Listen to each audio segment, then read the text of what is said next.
बिस्मिल्लाहिर्रहमानिर्रहीम। अस्सलाम वालेकुम। उम्मीद करती हूँ आप सब खैरियत से होंगे। तो आज हम जो कहानी सुनने लगे हैं वो है हाथी और दर्जी। तो चलें शुरू करते हैं। एक दफ़ा का जिक्र है कि एक दर्जी अपनी दुकान में बैठा कपड़े सी रहा था कि अचानक से वहाँ एक हाथी का बच्चा आ गया और अचानक ऊंचा ऊंचा बोलने लगा। दर्जी ने उसको एक रोटी का टुकड़ा दिया। वो हाथी हमेशा दर्जी की दुकान पर आता था। एक दिन हाथी आया लेकिन दर्जी ने उसको रोटी के बजाय सुई चुभा दी। हाथी भाग गया।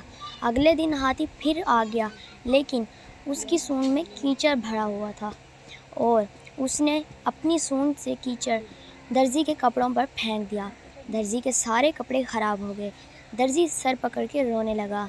तो बच्चों, हमें इस कहानी से क्या सबक मिलता है आपको पता चला? हमें इस कहानी से ये सबक मिलता है कि जैसा करोगे वैसा भरोगे। हम किसी के साथ बुरा करेंगे तो हमारे साथ भी बुरा होगा और अगर हम किसी के साथ अच्छा करेंगे तो हमारे साथ भी अच्छा होगा। तो इसी के साथ वीडियो का एंड करते हैं। वीडियो पसंद आई है तो वीडियो को लाइक कीजिए, चैनल को सब्सक्राइब कीजिए। अपना बहुत सारा ख्याल रखिएगा, मुझे दुआओं में याद रखिएगा। ओके, अल्लाह हाफिज़।